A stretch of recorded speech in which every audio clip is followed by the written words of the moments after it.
मैं कुछ एक आध उदाहरण आपसे सुनना चाहूंगा, जानना चाहूंगा कि ये नई खोज है विज्ञान की 25-50 साल पहले, और हमारे शास्त्रों में ये पहले से ऐसा कुछ उदाहरण अगर आप मुझे दे सकते। बड़े उदाहरण तो बहुत सारे हैं, मैं कुछ छोटी बातों को लेके चलता हूं जो मतलब हम रोज दिनचर्या में बातचीत में अक्सर प्रयोग करते हैं या सुनते आए हैं, जानते हैं, लेकिन हमारा कभी उन तरफ ध्यान नहीं जाता।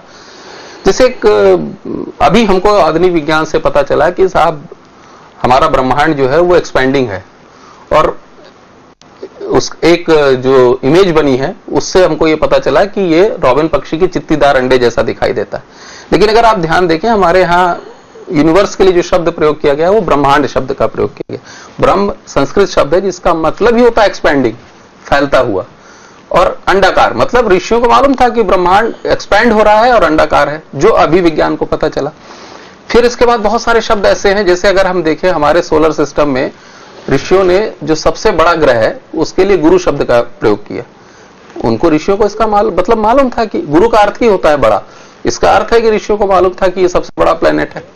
सबसे धीमे चलने वाले प्लेनेट के लिए उन्होंने शनि शब्द का प्रयोग किया। शनि का अर्थ ही होता है शनय शनय चलने वाला। ऋषियों को मतलब मालूम था कि ये सबसे धीमा चलने वाला हमारा सोलर सिस्टम में प्लेनेट। भूगोल शब्द का प्रयोग हम हमेशा से करते आए। वराह अवतार की हम बात करें तो वराह अवतार में वराह ने जो पृथ्वी को निकाला था रसातल से, वो आपने पढ़ा होगा, पुराणों में कहानियां आती जी। तो वो गेंद के रूप में पृथ्वी को निकाल के लाए थे। तो पृथ्वी गोल है ये बात भी मतलब ऋषियों को पहले से मालूम थी। और बहुत सारे प्रतीकात्मक चीजों में है कि साहब बताया गया कि चंद्रमा की 27 पत्नियां हैं जिनके घर में बारी बारी से चंद्रमा जाता है। आज हमको मालूम है 27 नक्षत्रों में चंद्रमा घूमता है। सूर्य को 7 घोड़ों के रथ के सवार बताया गया। आज हमको मालूम है 7 किरणें होती, 7 रंग के उनपे वेवलेंथ होती हैं, सरगम है, 7 रंग है, 7 सुर हैं जी। तो ये इस तरह की बहुत सारी चीजें। एक और महत्वपूर्ण बात है जिसको जो हम कभी सोचते नहीं, कभी समझ ध्यान नहीं दिया हमने। जैसे अक्सर हमने देखा होगा कि हमारे यहाँ बोला जाता है कि साहब देव उठनी एकादशी से शुभ कार्य शुरू हो जाते हैं, क्योंकि साहब देवता सो के उठ जाते हैं।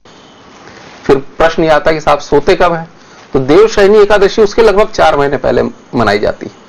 तो कभी हम ऐसा ध्यान देते नहीं कि कैसे साहब देवता कैसे 4 महीने सोते हैं, ये ऐसा कैसे होता है। या पितृमोक्ष अमावस्या के दिन ही पितरों को हम भोजन खिलाते हैं। तो अल्बर्ट आइंस्टीन के बाद हमको ये पता चला कि टाइम जो है वो रिलेटिव है। ये पहले हमको नहीं मालूम था। और स्पेस का चौथा आयाम जो हम नहीं समझ पाते हैं, लेकिन आइंस्टीन जैसे विद्वान वैज्ञानिक और जो हमारे प्राचीन भारतीय ऋषि थे उन्होंने इस बात को समझा।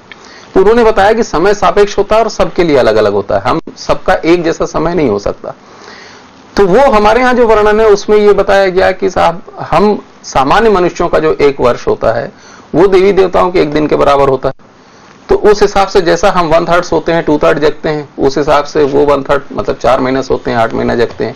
इसी तरह से हमारा जो 1 माह होता है वो हमारे पितरों के 1 दिन के बराबर होता है। तो उस हिसाब से उनको उस समय में भोजन कराया जाता है। ब्रह्मा जी के जो दिन हैं वो तो हम मनुष्यों के करोड़ों वर्षों के बराबर आ जाते हैं। फिर उसके बाद और बात कही गई, और ईश्वर को तो समय से भी परे बताया गया है।